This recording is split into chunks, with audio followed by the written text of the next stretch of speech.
魔法が降る散髪と出会ったエクエストリアの地でダークエネルギーの危機疑念に満ちた王国ゼブラ帝国とポニー悲惨な戦争で迷信に煽られ欲望に消費されます。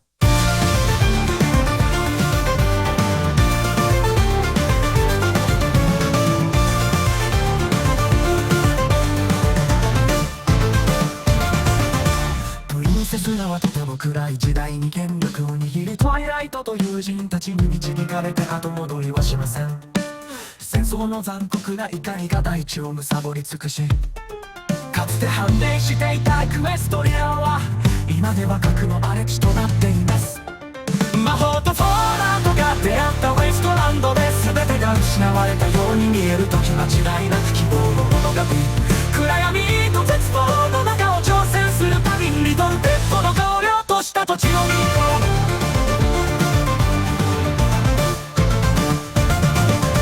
う。ミシャと呼ばれるバンカー、嵐からの避難所、戦争で引き裂かれたこの世界で活躍するユニコーン、リトルピップ、グランドペガサスエンクレイブ、彼らは空に向かって逃げます。果てしなく続く雲、かつての記憶、ポップスターのベルベット、レメディが忍者のモンモデル、リトルピップはこの荒涼とした世界で追求します。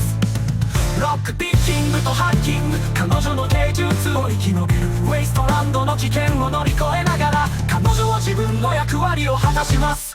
魔法とフォーランドが出会ったウェイストランドで全てが失われたように見える時間違いなく希望の物語、暗闇と絶望の中を挑戦する旅にリトルペットの荒涼とした土地を見こう。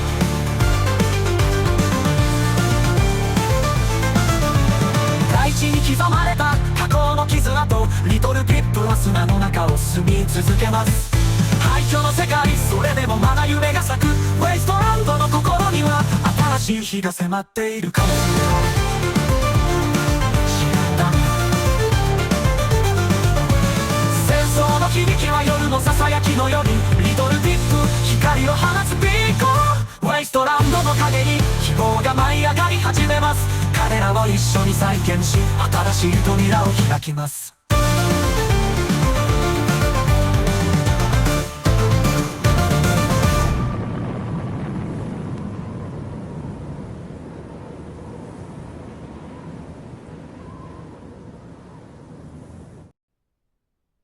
Chapter 5. Calamity. Friendship.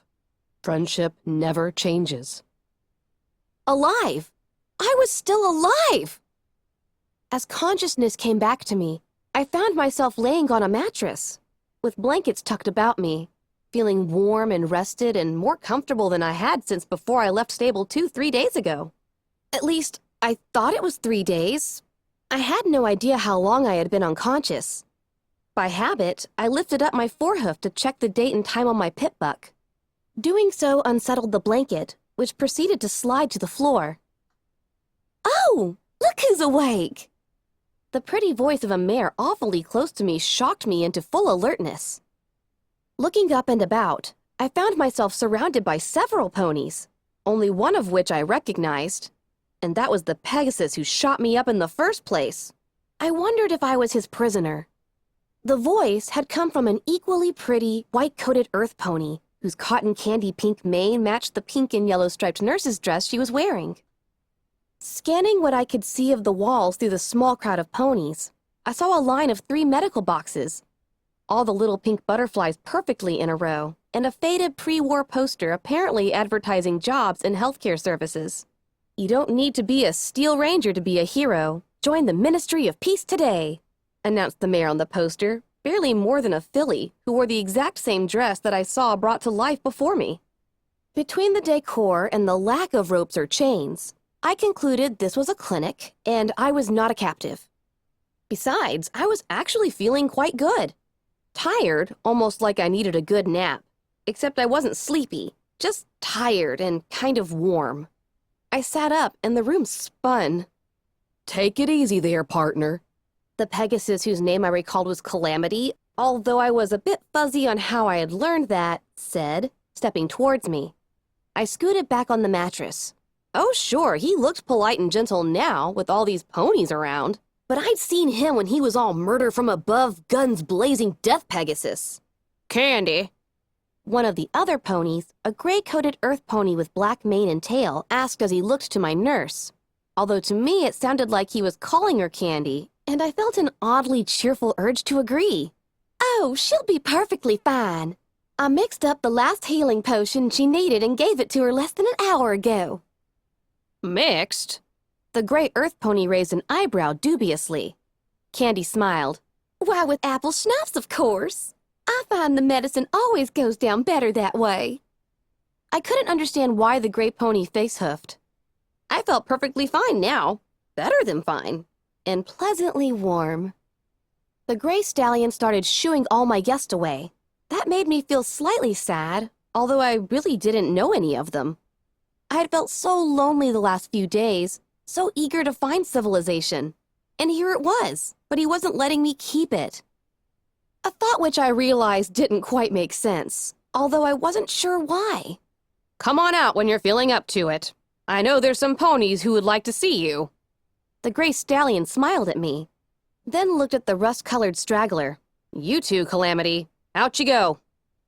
Calamity took one look back at me before scooting out. Candy pranced up to me, whispering dreamily, Such a handsome stallion, isn't he? Who? Why, Calamity, of course, she giggled. I was at a loss for words. No, I wasn't. He shot me. She waved that off with a hoof wiggle. I'm sure 'twas just a misunderstanding. It was, I recalled, but why was I having this conversation? If anything, I wanted to talk about how pretty Candy was. Candy, not talk about Calamity. Least of all whether or not he was handsome. None of which seemed to find a suitable way to be spoken aloud. Sulkingly, I fell back on reiterating, He shot me. Then added, A lot. More rested and with a much clearer head, I was eager to meet the ponies of New Appaloosa. By my pit buck, I'd been out of it for nearly 2 days. I gazed over the railing at the walled village. Multiple lines of what I had realized were railroad tracks converged into a town made up largely of dozens upon dozens of virtually identical homes built from old passenger cars, many of them stacked 2 or 3 high. Most still had their wheels. Heavy metal boxcars formed a ring around the town, with a massive gate on either side. Armed pony guards walked around the tops of the boxcars, keeping their eyes on the waste outside. Inside, scores of earth and unicorn ponies trotted about their daily lives. This place was dirty, rusty, and altogether wonderful. How did you get them stacked like that? I asked, looking up at the stacked train cars, the tallest group being 4 high. Railing and catwalks spanned out from it, connecting to other towers. On the highest roof, brilliantly glowing letters announced, Turnpike Tavern. Railright, the gray and black stallion who turned out to be the sheriff, mayor, general hold-together-er of the town, deadpanned, Had one of the unicorn ponies do it. I turned with a gasp, staring at him. I'd never heard of a pony levitating anything that big or heavy before. Railright held that serious expression just a moment longer before chortling. I'm just playing with ya. My astonishment faded to a sheepish grin as he smiled and pointed towards the sky behind us. That's what the crane is for. Looking back and up, I could see the huge orange tower of metal jutting above the town, a massive hook dangling from its long arm. Although, he continued, if you're looking for a heavy lifter, you can't do better than Crane. You should talk to him. Talk to the crane? I said slowly, trying to gauge if this was another joke, but it wasn't. Crane, he told me, was the name of a unicorn pony who worked in the train yard. Won't find a stronger telekinetic this side of the Canterlot ruins. With that, Railright offered to give me the grand tour.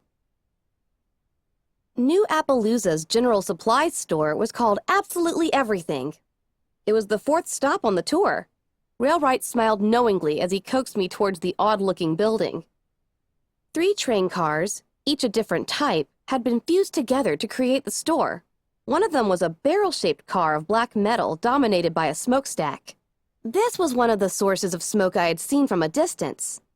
Pausing in front of the door, I I read the signs beneath the playful block letters of the store name.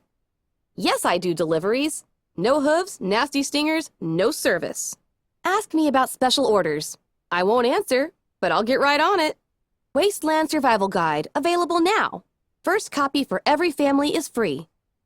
I pushed the door open and stepped inside, and stopped with a gasp as I saw the zombie pony from the Raider library. I could tell she was the same one by the way one of her eyes rolled up. The fact she recognized me with an immediate bright smile and dashed over to give me an uncomfortably squishy hug were admittedly also clues. She backtrotted and waved a forepaw about, in what was a surprisingly effective combination of welcome and showing off of the store. Something I hated to admit I was thankful for. The stench of her as she hugged me forced me to hold my breath. I'd been sure gagging would have been impolite. Hello again, I said, feeling a little awkward. Last time this Pegasus zombie pony saw me, I was trotting off to put a bullet in a raider's brain pan. Howdy, said a familiar voice from off to my left. I'd been so focused on the zombie pony that I totally missed that there were other people in the store. Turning, I found Calamity looking back at me with a bashful smile. Look, 'fore you scamper, I just want to say how sorry I am. I didn't scamper, although I did take a cautious step back. I've been getting the story from Ditsy-Doo here, see? Ditsy-Doo? I turned to the Pegasus zombie. You wrote the Wasteland Survival Guide? Both Ditsy-Doo's eyes managed to focus on me, and she absolutely beamed with joy, nodding fervently. Yes, I do deliveries. Suddenly, I had a very good idea how that book ended up in the Ponyville library, which in turn fortified my suspicions about Watcher. While I was thinking, Ditsy-Doo had rushed up, another copy of the book in her mouth, and was stuffing it into my saddlebags. The zombie pony was amazingly kind and generous, and had a severe problem with personal space. I opened my mouth to say something, maybe that I already had a copy, although considering there had been several pages torn out of the copy on the Raider's table, having another could still be quite helpful. However, whatever I was about to say got derailed by a strange realization. You don't talk much, do you? Could zombie ponies talk? Ditsy-Doo stepped back and opened her muzzle wide, giving me more a look at the inside of her mouth than I ever wanted. Calamity focused my attention. Ditsy-Doo's tongue was cut out by slavers a few decades ago. She gets by without it real well, though. So then Monterey Jack's warning had been cringingly accurate. Ditsy-Doo trotted to the sales counter, where she picked up a pencil in her teeth and scribbled something on the first sheet of a large pad of notepaper. She dropped the pencil and held up the notepad, her eye going weird again. Looking strictly at the paper so my gaze didn't rudely follow her eye, I read aloud. Because I couldn't talk, I took up writing. If it hadn't been for that, I would never have gotten so good at it. I looked up at her with a blink. Ditsy-Doo put down the pad, picking up the pencil again, and added a line before lifting it again for me to read. Now how about we get you some better armor? Bottle caps? That's what ponies use for money out here? As absurd as it was, and it was ludicrous, I should have seen that coming. No wonder raiders were hoarding the things. No wonder there were empty bottles littered everywhere, but not a bottle cap to be found. Except, of course, for the one I tossed casually away somewhere outside Ironshod Firearms. My stable utility barding was back at absolutely everything. Ditsy-Doo didn't have any armor in my size, but swore she could modify my barding so it was better than the best armor any raider could scrounge together. She offered to do it for free, but I insisted on paying for her work. And that's when I discovered the absolutely cockeyed, no offense to Ditsy, barter system used throughout the equestrian wasteland. Bottle caps. Seriously. Fortunately, pre-war money was still worth something, if only in bulk. If for no other reason than that they could get sodas out of the few machines that hadn't simply been pried open and raided already. Ditsy-Doo took all but a few of my coins. I had no idea if what I had given her was a fair price, but I suspect I was getting a generous discount. She also insisted on giving me a sheet of paper detailing an entirely different use for bottle caps. A way to turn them into homemade mines. Apparently, it was going to be an insert for the Wasteland Survival Guide's chapter on mines that some pony discouraged her, probably wisely, from including. When I had left absolutely everything, Railright commented, "Ditsy Doo's our resident Pegasus, as well as our resident Ghoul." Right, because Ghoul Pony sounds so much better than Zombie Pony. Although, he had continued, poking a hoof towards Calamity. "I keep telling this one he's always welcome to settle down here in my town. He's been keeping the caravan safe for going on 4 years now." Now, as I was on my way to meet Crane, with Calamity trotting along beside me, I finally ventured conversation with the rust-colored stallion. "So you don't live here?" "Nope. Got my own place about a half-hour's flight distant." I thought over what I knew of Pegasus ponies. "A place up in the clouds?" I could swear Calamity's eyes widened just a bit. "Oh no, just a shack. Something some pony threw together a few generations ago, only to get eaten by the wild animals in these here parts." I'd already encountered some of the wild animals in these parts. As we walked down the catwalk, my gaze fell to the strange weapon that Calamity wore, my eyes following from the gun barrels to the odd metal protrusion that stuck out in front of him. A control mechanism, I suspected. I opened my mouth to ask him about it, only to find myself looking at air. I stopped and looked back. He had halted abruptly to let by a mare in a straw sun hat and her colt. The mare was apparently having trouble keeping the colt from dashing off at top speed. She looked like she wanted a leash. "But Ma, I want to go see Derpy." Calamity leaned close and whispered, "That's what some folks call Ditsy Doo, 'cause of the eye." Yeah, because that's what they'd focus on. The bullies back in Stable 2 would totally have ignored the whole putrefying flesh thing for that. "She doesn't seem to mind. I actually think she finds it endearing." I did not point out that Ditsy Doo didn't seem to mind having her tongue cut out either. Didn't make it right. "Trolley, you get back here," the mother called out as the colt started to trot a little too fast. "And you stay away from that store. I don't want you bothering that thing." Thing? Okay, I'll admit I'd thought of her as an it a few times, but that was back when I thought she was dead. I stopped. "Excuse me, miss. I'm new here. Is there something wrong about ghoul ponies?" The mare looked abashed, staring more at Calamity than me.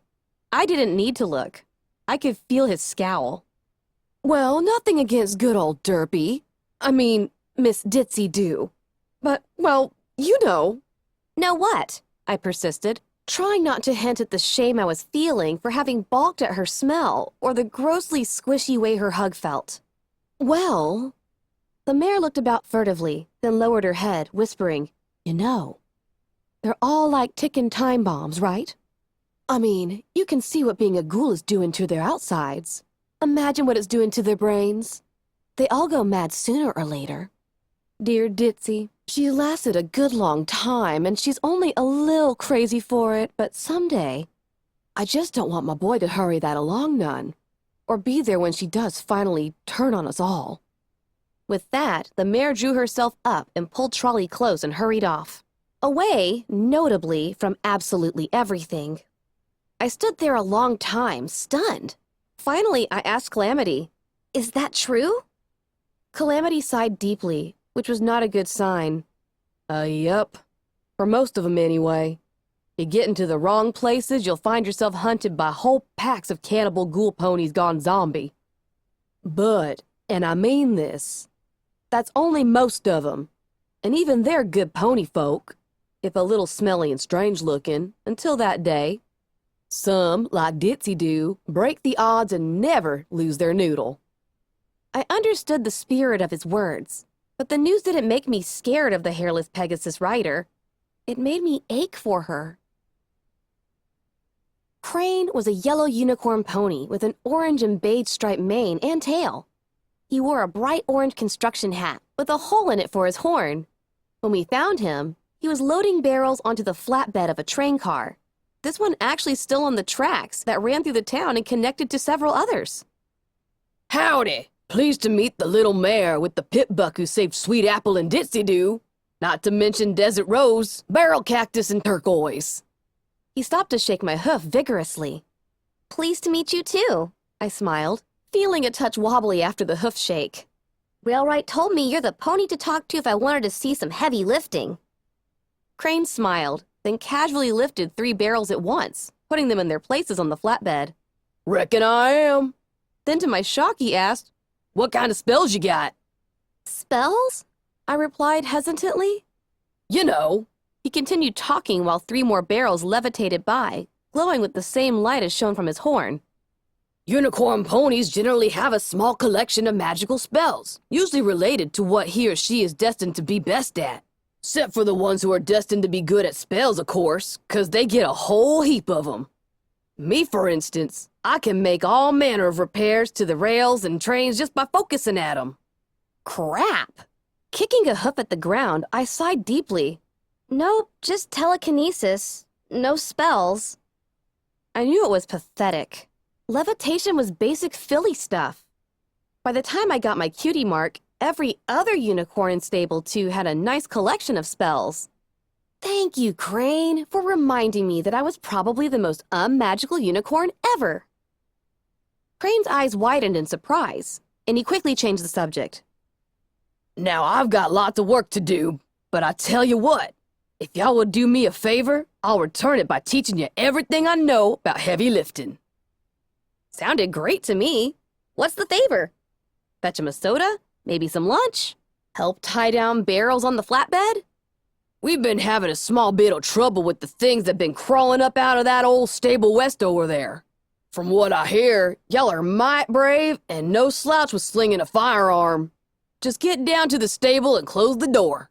I reckon we can clear out the varmints up here if some pony locks off their breeding grounds. Okay, not a soda run. So why are you with me again? The sky had darkened prematurely. I would soon have to turn on the lamp spell of my pip-buck. I figured I owe you one, Calamity said earnestly as he followed beside me. Maybe a whole mess of ones considering all you did for the good ponies of New Appaloosa. With a sigh, I tried to console him. You couldn't have known. I was wearing blood-caked raider armor. And carrying an arsenal that would make the average raider radioactive in envy. Caked in raider blood. Armor you only had 'cause you needed protection while saving the lives of 5 good town's ponies. Only 4, really. Ditzy-Doo saved Sweet Apple. And you saved Ditzy-Doo so she could save Sweet Apple. In my book, that makes 5. He took a deep breath. Besides, I can't consent to you going down there alone. I've heard dark stories about those stables. Bad, bad things happen down in too many of them. I came from a stable. Hell, every pony came from some pony who came from a stable, right?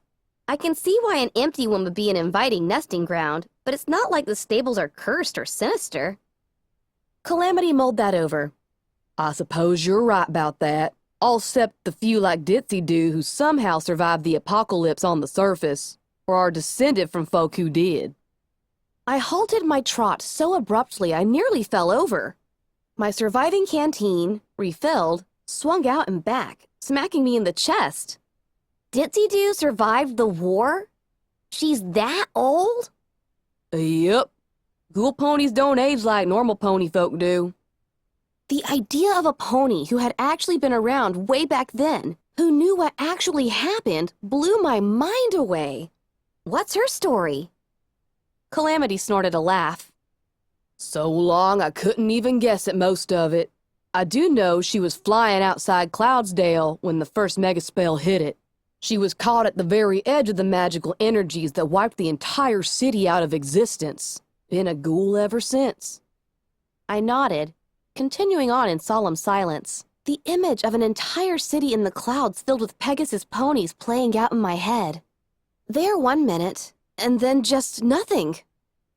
The clouds above started to leak. It was like being in a shower back in Stable 2. Only the shower was everywhere, and it didn't stop. If I hadn't been cleaned by Candy just the day before, I would have welcomed it, despite the cold of the water. Now soaked to the bone, I just found it miserable. The sky had turned so dark, I had to turn on my Pip-Buck's lamp spell to see ahead of me. In theory, it was still daylight, but that was hard to believe. A ferocious wind had picked up out of nowhere and was whipping the rain at us like a weapon. What's going on? I cried out to Calamity above the storm. It's a thunderstorm, and a mighty big one. We best be finding some shelter, 'cause it's just getting started. Thunderstorm? I hollered back as a patch of clouds lit up briefly but brilliantly. What's thunder? Kaboom! The sky exploded! It was like the sound of a gunshot, if the gun was wielded by Celestia herself and was made out of pure awesome. I actually tried hiding under Calamity. Get a hold of yourself there.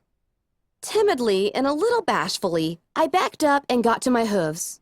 Another flash illuminated the whole countryside in stark white and shadow, gone before I realized it had happened.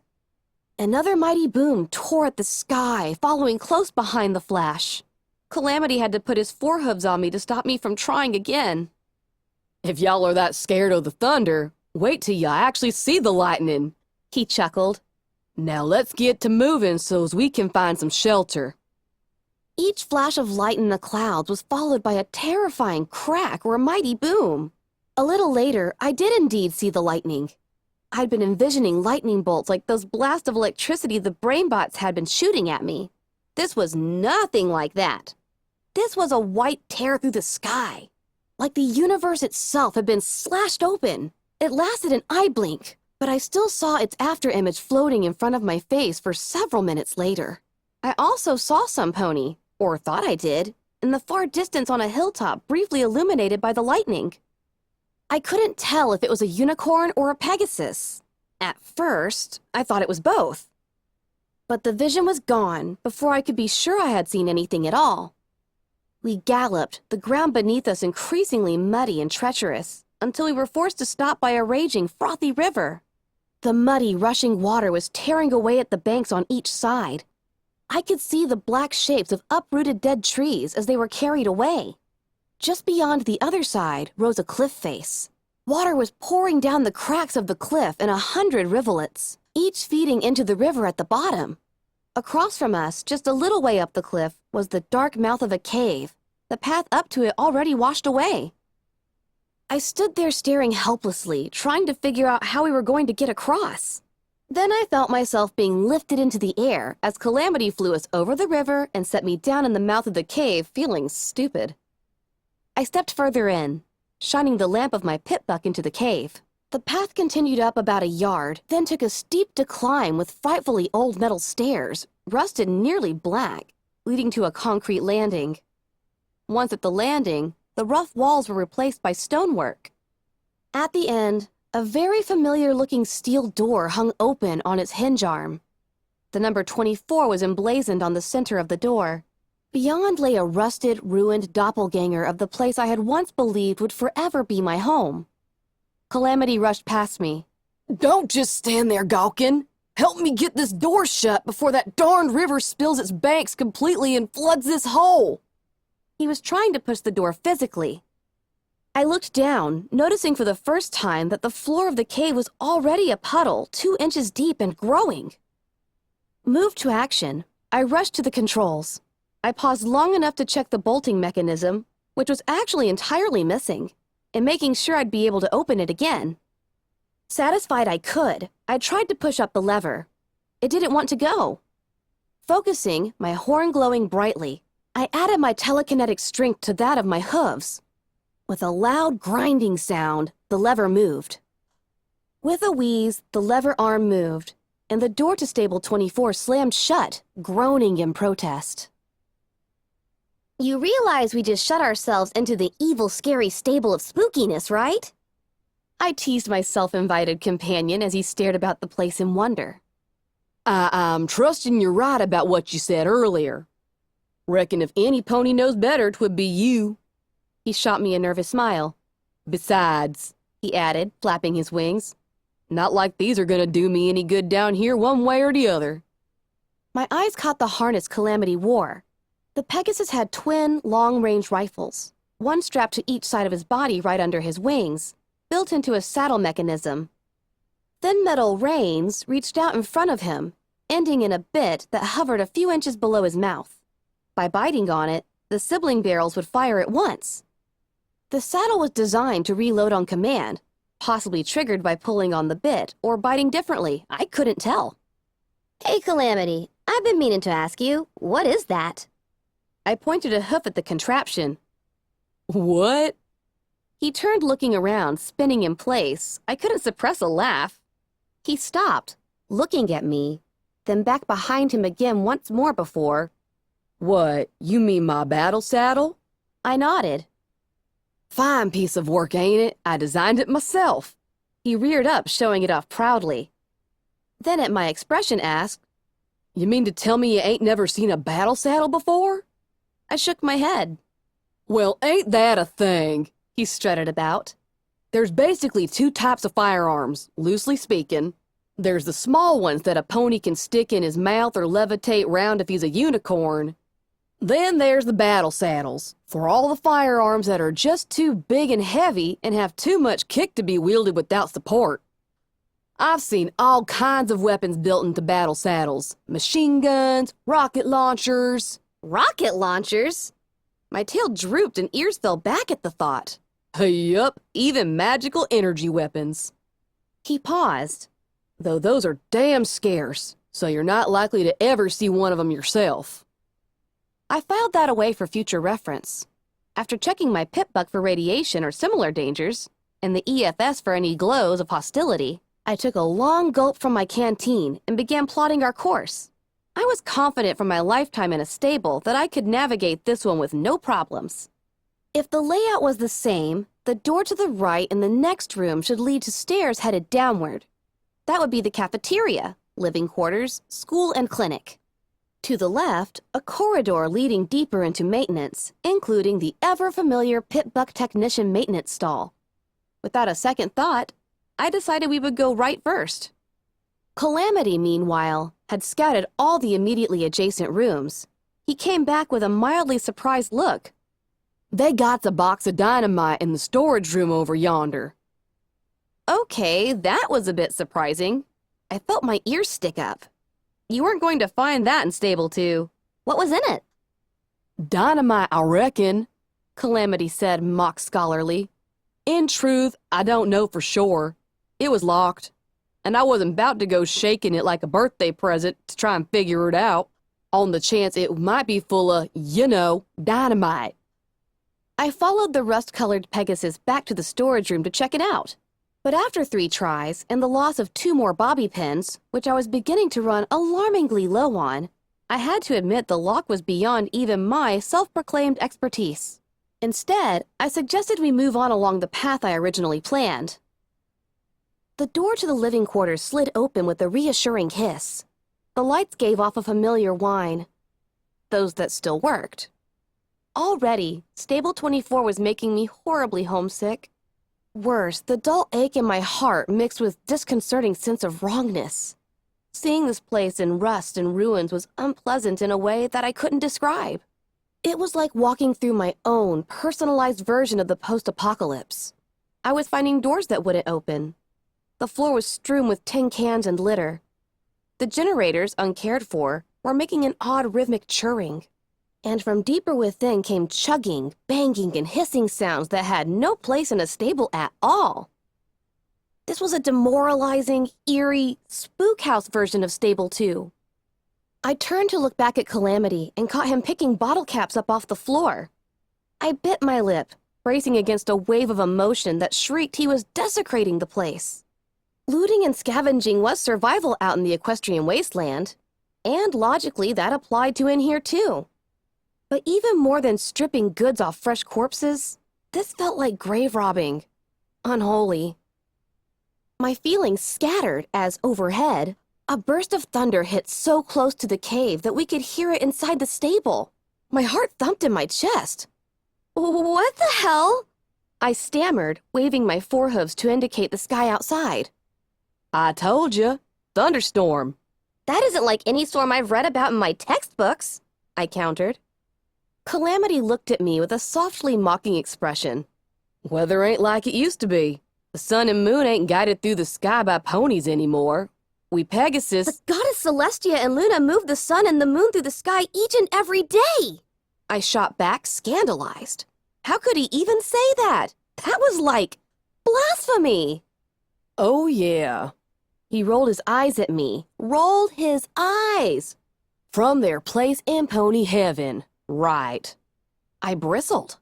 He stared quietly until I gave in, motioning for him to continue. As I was saying, we Pegasus ain't around scheduling the weather neither. Equestria's weather has gone wild. I felt a chill down my mane.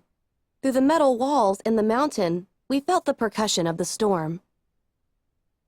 I had begun to wonder how over-engineered Stable 2 must have been for me to never have heard storms like these.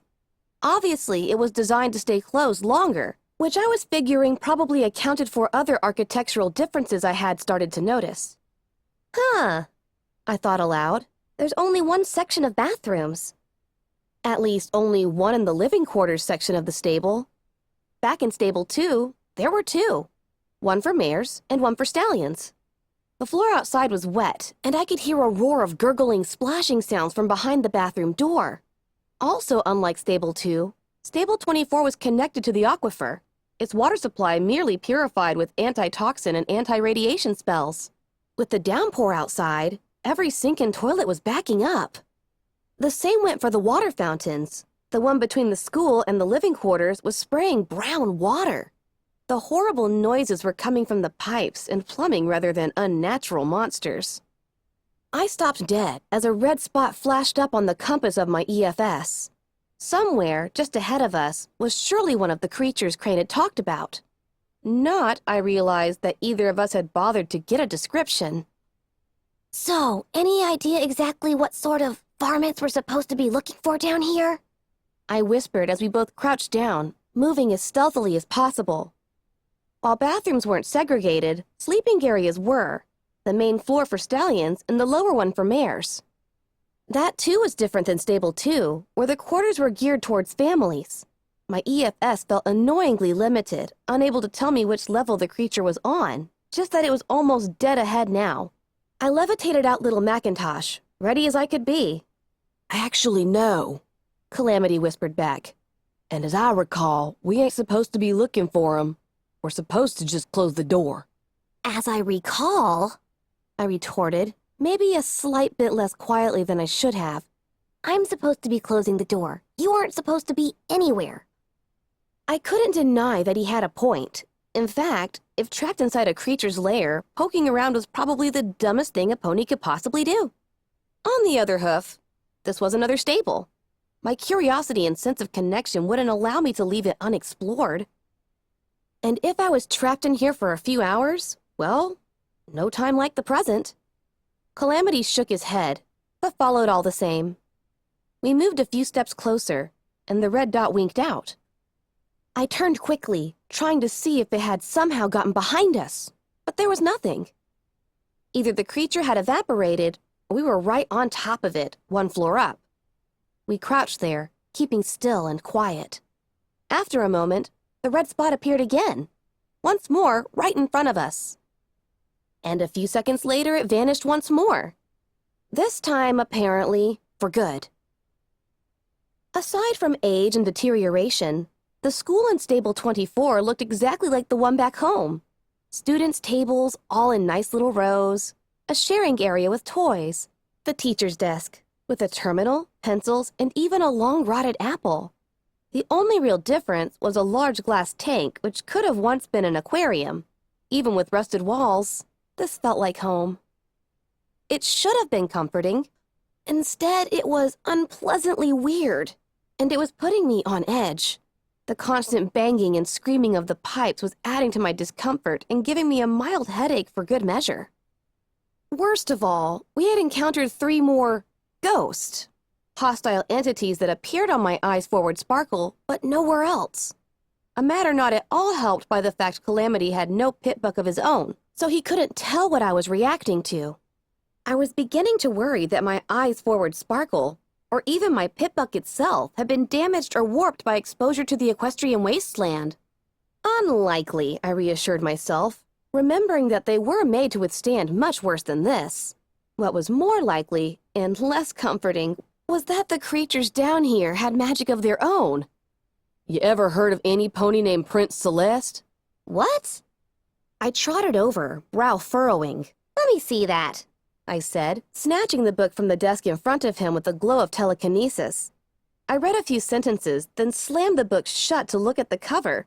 It was a children's storybook. The Stallion and the Moon? Calamity chuckled. You know, I think I remember my ma reading me a story like that. Only it was a mare in the moon, if I recollect. That's because it's supposed to be the Mare and the Moon. Quickly, I began looking through the other books on the desks and school shelves. When I was done, I had reached to important feeling observations. 1. Every significant pony in every book had been changed into a stallion. Well, I suspect some of them were stallions to begin with. 2. I continued, undaunted, even though my voice sounded strained even to my own ears. Not one story or textbook has anything but the vaguest references to history or governance of Equestria. Not that Stable 2's library was stellar in that regard. The most recent history in any of our textbooks was over a generation old. But this here wasn't a lack of material. This was a deliberate alteration of facts and context. In the portion of the stable dedicated to education, it was... You know you're gonna burst something if you don't calm down a touch. I tossed the book I was holding into the corner with malice. I was about to trot out, indignation wrapped about me like a cloak, when I remembered the terminal sitting on the teacher's desk. The screen was giving off a soft glow. I trotted over and prepared to hack into it, only to be slightly disappointed when it offered up its secrets readily. Such as they were, their entries were mainly filled with notes on attendance and grades. 2 stuck out, though. First, had a real surprise when we tested the young unicorns on their magic today. I had all my little ponies bring in their pets and show me how they could make them levitate. Simple enough, although a squirming animal can add a level of difficulty for foals at this age. I had to let both Butter and Paradance each borrow the class mascot, since neither have a pet of their own. Paradance was thrilled, but I think Butter is terrified of the snake, even though she's been told it's defanged and harmless. Needless to say, Butter didn't do very well. The real surprise was little Quanta, who had been struggling with even minor levitation all year. Now I know these things have never been recorded in girls, but I can't imagine any other explanation. We had a full magical epiphany occur right in our classroom. Quanta not only levitated herself, but she let out a flash of energy that affected all of the pets in the room. Most just panicked and had to be recovered, but some, including our mascot, seemed to have vanished completely. And strangest of all, the arcane flash seems to have transformed Carrot Tail's ugly old cat into, well, an even uglier old cat. It only lasted a moment. Quanta seems fine. Didn't even realize what she'd done. Of course, parents had to be called, and Carrot Tail is traumatized. It will be a miracle if I can teach these foals anything for the rest of the week. Meanwhile, I'm going to write up a proposal to have another unicorn stallion watch over these tests from now on, just as a precaution. The second entry that stuck out was 4 days later, and it was the last entry on the terminal. I expected a few parents to keep their colts and fillies home after the excitement at the beginning of the week, but now they should be letting them back. Instead, attendance is at its lowest yet. Over half my students have skipped their classes today. If things haven't turned around after the weekend, I'm going to have to start calling parents. And if that doesn't work, maybe even the overstallion. I stared at that last entry for a while. Wait, the overstallion? Calamity looked at me curiously. What's wrong? This overmare of this stable was an overstallion? He blinked, and then his eyes narrowed just a little. What's wrong with that? The overmare is supposed to be an overmare. That's what's wrong. It's like I was explaining to a child, but instead of understanding, his eyes narrowed even more. Are you saying a feller can't do what a gal can do? Taken aback, suddenly I tried to find the best way to explain. No, it's not that at all. I waved my hooves in negation. It's just the way it's supposed to be. It's tradition. He didn't move. His voice was very even. You saying that even if there was a feller who was better at leading a stable than any other pony, stallion, or mare, and had the cutie mark to show for it and everything, that he wouldn't be allowed to on account he was a buck? I gulped, taking a step back. Damn it, but I was right! Yet there was nothing I could say to explain that I was right without digging myself deeper, so instead I just clammed up and said nothing. Calamity turned and walked out of the classroom. This time, I followed him. Okay, now I do feel a bit embarrassed. In front of us was another door to maintenance. To our right, the cafeteria. To our left, a maintenance storeroom. In the storeroom, a glowing terminal, several shelves of supplies, and a poster on the wall of a mighty stallion standing brave and tall, facing danger head-on, ready and able, while 3 mares crouched down at his hind hooves, frightened but looking up to him for salvation, adoration evident in their eyes. Calamity felt embarrassed. I felt something creeping more towards anger. It wasn't that this turn should have taken us towards the atrium. I could forgive a severe divergence in stable design, although it did irk me. It wasn't the heroic stallion or the simpering mares. There's a desire to be special and to be admired for your accomplishments that the poster played to, which I fully understood. It wasn't even that this was the 5th poster we'd come across and all of them catered to the same gender bias. It was that the stallion in the picture was valiantly holding a wrench in his teeth, and the unspeakable horror that had all the girl ponies all cringing like frightened bunnies was apparently a leaky sink. Carefully, so as not to step on another social mine. Do you see why I'm upset? This isn't like give it to the best pony who cares about tradition. This is... Yep. This is manipulation. All of these posters been here since before ponies trotted up into this stable to avoid the apocalypse. He turned and fixed me with a look. It's like saying that a job's only fit for either a mare or a stallion. I got the point. And that's only true for cooking. I stopped. My ears shot up, and for a moment, I bet they could have been steaming. What? What's that supposed to... And then I caught his sly look. Oh, ha, ha. I guess I deserved that. Yep. We were quiet a moment. I turned to hack the storeroom terminal and read over the logs of a pony who appeared to be the maintenance supervisor, while Calamity hoof-picked some supplies worth scavenging. The clanking and banging of the pipes continued relentlessly. But for a moment, I felt a little less stressed. I felt that I had just made it out of the social minefield, singed but intact. So naturally, that was the moment everything went to hell. I had just finished the 4th entry and was partway through the final entry when my EFS flared up with not 1 ghost, but 5. Entry 1. I cannot believe my luck. Persimmone is one fine mare. The date last night went incredibly well. She even let me kiss her. And her little filly Carrot Tail seems to like me too. Even better, I kinda like her. I don't have to pretend like I thought I would just to spend some more time with her mother. In fact, we have a 2nd date planned tomorrow night. Oh, and Greyhorn finally fixed the lighting on level 2B. That flickering was driving every pony bonkers. Entry 2. Damn it, of all the luck. First the whole lighting strip on guess which level blows out, plunging the damned atrium into blackness in the middle of rush. Even worse, Persimmone postponed our date. Some unicorn filly did something wonky to Carrot Tail's pet, and Persimone's been with her all day long trying to keep the little cunt from drowning in her own tears. I take it back, I hate children. Entry 3. Got called to the Overstallion's office today. Big emergency that required my special talents. Any guesses? He locked himself out again. Again! This is the 3rd time this week. Fortunately, any pony with half a lick of sense could get that thing open. Weakest damn lock I've ever seen. Still, just in case Greyhorn ever has to do it, I've left a handful of bobby pins and a copy of today's locksmith in the maintenance locker room safe. I've even highlighted the most useful bits for him. So as long as he doesn't forget the password, even he shouldn't have a problem. I made the password his name, so... Oh hell, he'll still probably forget it. Meanwhile, my love life's taken a turn for the worse. Persimide's filly is apparently in the clinic. I hear the cat attacked her. They'll probably have to put it down. Entry 4. Where the hell is Greyhorn? Idiot missed his whole damn shift today. Called up to his room, but no answer.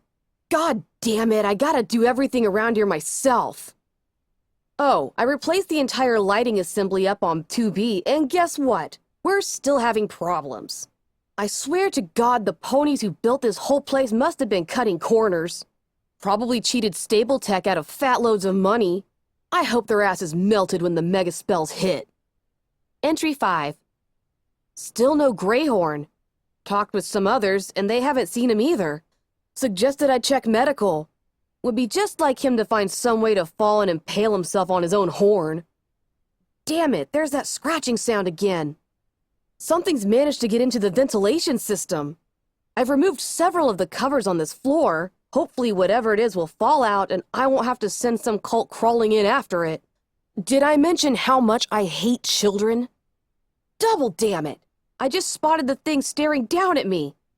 If I didn't know better, I'd say it was Carrot Tail's damn cat. But they caught it and put it down yesterday. Triple damn it! The damn thing just bit me! I swear, I'm going to send a cult up there after it with a flamethrower. Looking up, I saw the dark opening where the covering grate should have been, and several pairs of alien eyes gleaming at me. Calamity, get back! They're in the ventilation! Calamity backed away at my shout, even as the first creature leapt out, landing on the shelving, spilling a bucket of fuses crashing to the floor. It looked only vaguely feline, but with scales rather than fur, oversized fangs, and cat-like eyes save that the slits ran horizontally. Somehow, that last part freaked me out the most. I had made the mistake of putting little Macintosh away. When it leapt at me, I didn't have time to draw the gun out or even think. I reacted instinctually, grabbing the creature telekinetically and hurling it away from me, just like the grenade. Only this time, we were in a small room and there was no place for it to go, so it just thumped back against the wall, pinned and hissing. A second jumped out, hitting the terminal and fell to the floor. I raised a hind hoof and brought it down as hard as I could on the creature's head. Rearing up, I treated the one I was pinning to a fatal blow from one of my forehooves. The third jumped right down onto me, claws catching in my mane. I screamed like a little filly. Get it off! Get it off! Get it off! I bucked, panicking, sending a hind hoof through the terminal with a crunching of glass and a popping explosion. I could feel the hairs around my hoof singeing. I turned towards the doorway and saw Calamity taking aim. Blam! My mind conjured up a flashback of being wounded and dying, shot multiple times by this very same pony, who was swooping down the tracks, aiming at me again. Without thinking, I threw myself to the floor, trying to dodge the shot. A second after Calamity had already fired, ripping the cat-snake thing apart and leaving me unscathed. I got wobbly up to my hooves. I tried to smile, although I could feel it was more like a grimace. I could read it in his face. He wanted to tell me I should trust him, to tell me to stop being afraid he was going to shoot me. But he wasn't going to. He couldn't because he knew I had every right and reason to be gun-shy around him, that I should be acting this way. In that moment, I realized something. He was actually sorry he shot me. Not sorry he shot the new local hero who saved some townsfolk, but sorry he shot me. He wasn't here out of embarrassment. He wasn't trying to fix some loss of reputation or standing, either in his eyes or anybody else's. He really felt regretful that I nearly died. I didn't even realize I was thinking about him that way. But now I realized I had been.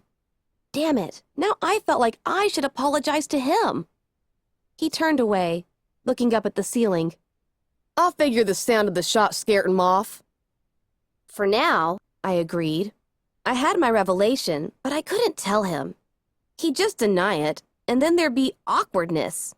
He was a boy, after all. Damn it, I scolded myself for having such a thought. Not that it was hard to figure out what had me thinking like that. I glared at the stupid poster. I hate this stable. Little Macintosh whipped around, firing off 3 more SATS-guided shots. 3 more of the evil little cat-snake things were blown into oblivion. They were easy to kill. which hardly made up for being so small, fast, and agile, and extremely aggressive. Several more tried to jump onto Calamity, finding perches with their claws. He bucked, throwing back his wings, sending them flying, and butt-kicked one of the fallen into a reddish paste. "How many of these lil monster you reckon we got?" I fired at one of the creatures Calamity had thrown, missing, and again hitting this time. The last got by me, leaping for Calamity's back. I heard him howl as the creature sunk its teeth into the back of his neck. Don't worry, I've got it! I wrenched the creature away telekinetically, my horn glowing fiercely as it brought little Macintosh up to the mewling thing dripping with Calamity's blood, and pulled the trigger. "Damn, those things got a bite." Hold still, let me look. I was already pulling medical bandages out of my saddlebags. I was nearly out of those. I knew we could get some in either the clinic, which should be ahead, or the living quarters bathroom, which would mean a lot of backtracking. We had gone through maintenance, a trip that had been a long, wet, but uneventful slog through the lowest part of the stable, which was half filled with water. We had found the locker room, and with the password, we had opened the safe. My bobby pin collection was now far more comfortable, and today's locksmith was tucked neatly in my saddlebags. The only creatures we had found in maintenance were dead, drowned. Despite looking like a cross between a serpent and a cat, the little monsters didn't seem able to swim. Thank the wasteland for small favors when you can get 'em. We did, however, start finding skeletons, sporadically at first, and now in groups. The closer we got to the atrium, the heart of the stable, the more death we found. I couldn't hold back the images of someone walking through Stable 2 and finding the bodies of everyone I had known for all but the last few days of my life, dead like this. For a moment, it was too much. I had to rest, to clear my head. No less than 9 of the damn things chose that moment to attack us. Wrapping Calamity's wound, I grimaced at my lack of medical skill. If I tried to join the Ministry of Peace, they'd kick me out on my tail. It was bad enough when only I would die if I didn't know the right end of a potion bottle. I really didn't like having any pony else relying on my lack of skill. Still, we were up and moving in the right direction. Except we really weren't, were we? The more I thought about it, the less reasonable my reasons for wandering around down here seemed. Finishing, I turned away and looked back down the way we came. Okay, that's it. I've been a dumb pony, we turn around, gallop back to the entrance as fast as we can, barricade ourselves, and wait the damn storm out. Then we leave and close the door behind us. Actually, I vote we continue to the clinic. I turned, surprised. Seeing Calamity, my surprise turned into shock, then horror. "I'm guessing y'all," he teetered, looking pale beneath his coat, "would keep something there for, poison?" Thump. Down went the Pegasus. Calamity! Chimera, from the personal notes of Dr. Briarberry, head of medicine, Stable 24. I've chosen to call this new species Chimera for what I feel are suitably obvious reasons. The creature is a result of a wild magical burst from a rather exceptionally gifted filly named Quanta. In a flash of uncontrolled magical power, Quanta managed to fuse several creatures within her vicinity into a single being, a fully functional and completely new life form. The initially created chimera took several days to molt before revealing its true nature, during which time another filly, Carrot Tail, was attacked by the creature. She was rushed to the clinic, but perished within hours from an unknown magical toxin injected into the child by the creature. After molting, the chimera subsequently attacked a maintenance worker by the name of Greyhorn.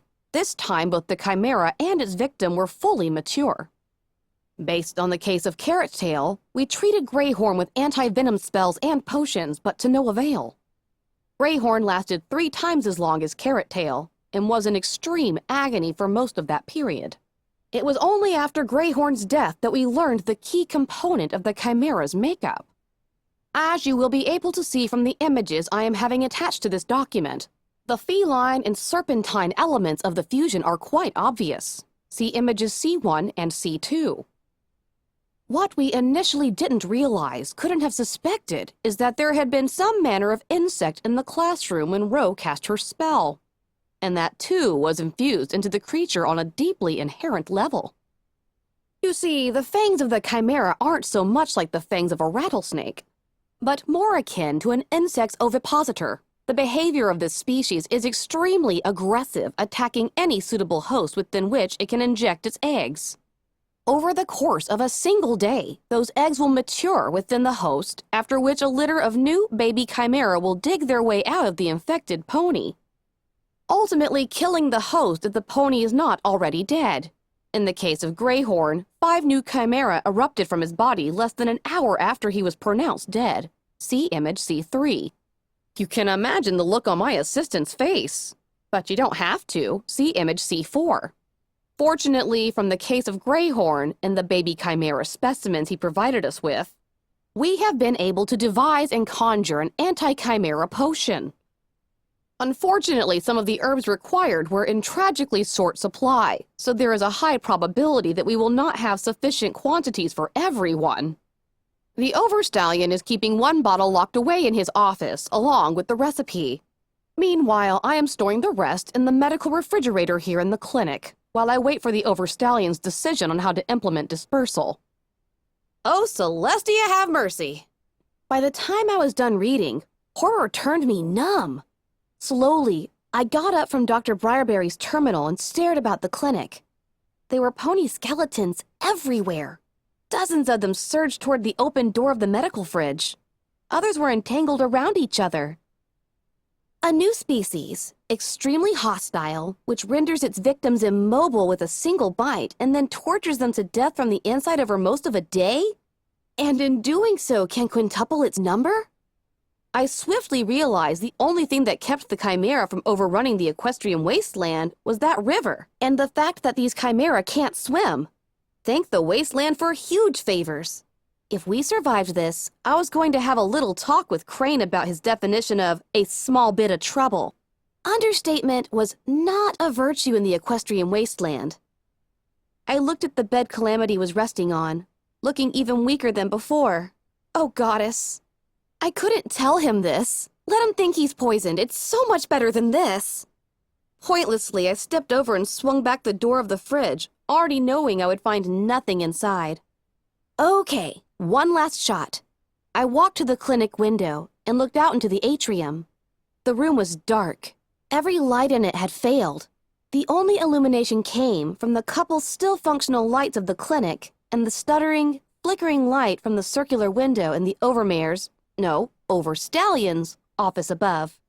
If there was a single dose of the antidote left, it would be locked away in a safe up there.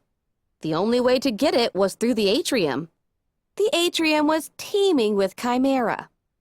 Swallowing hard, I turned to Calamity and told him the plan.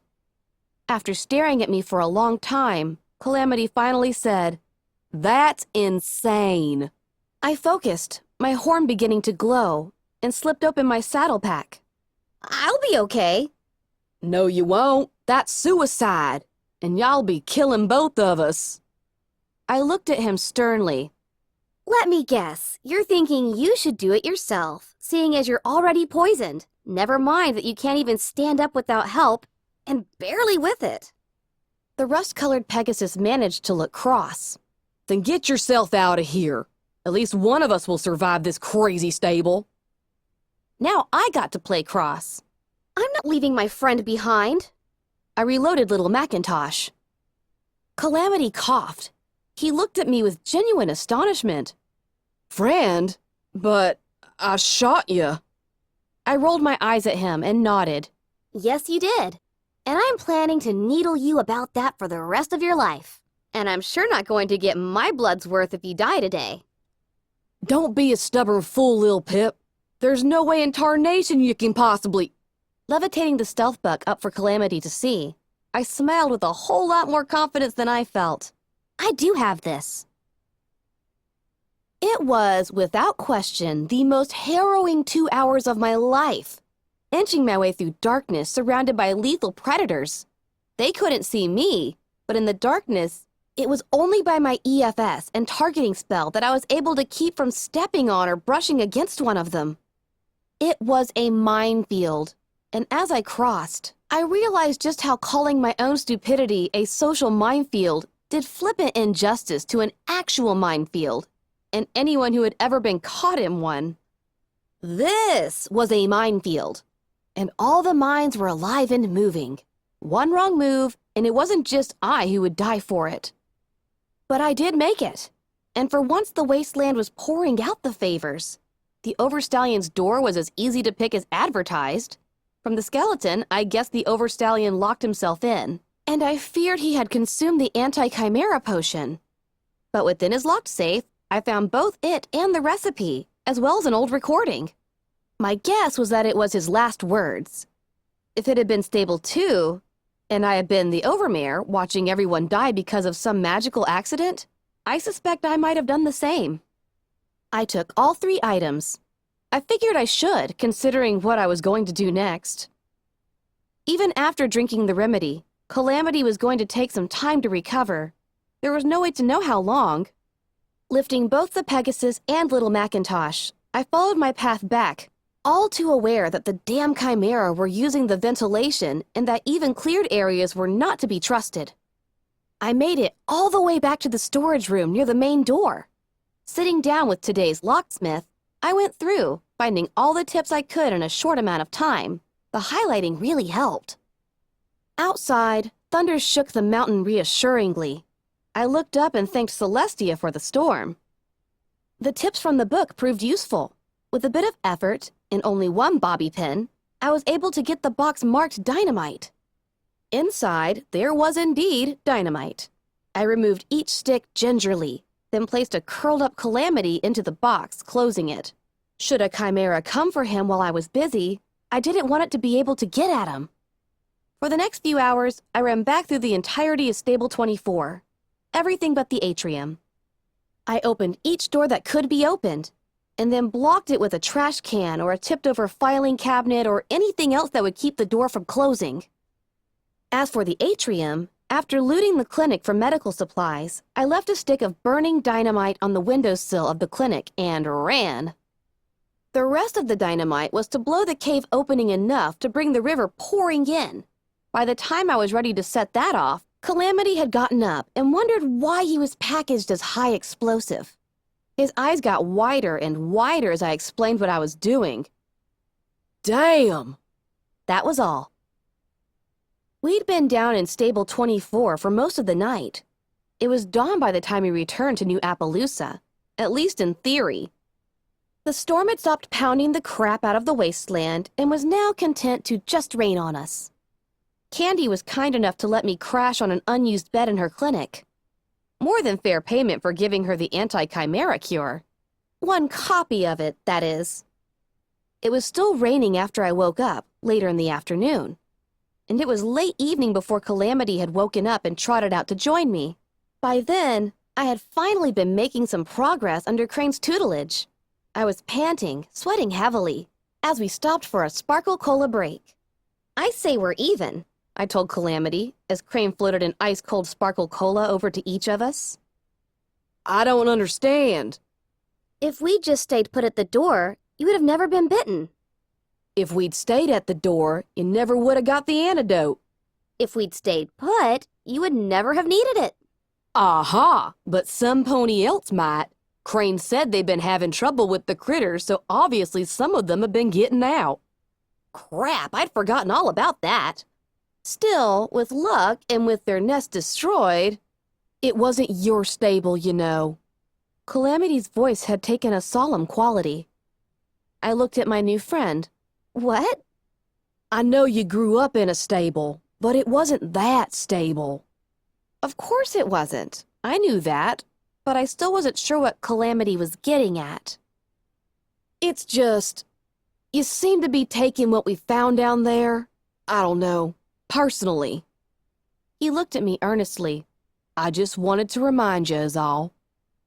He was right, of course. I don't know what I was looking for, or what I had expected to find. But I'd let Stable 24 become a personal affront. Stable 24 had never been my home. I had no relation to it at all. The only threads connecting the different stables were 200 years old, dead, and buried in a history mostly forgotten. Stable Tech hadn't existed in a long, long time. I had no allegiance to it, and the long dead couldn't bear any responsibility to me. Oh! I pulled out the recording from the Overstallion's office. Should we hear what's on it? Footnote: level up. New perk, Gunslinger. While using a mouth-held or levitated firearm, your chance to hit in stats increases by 25%. Quest perk added, Mighty Telekinesis, level 1. You triple the mass that you can levitate with your unicorn magic.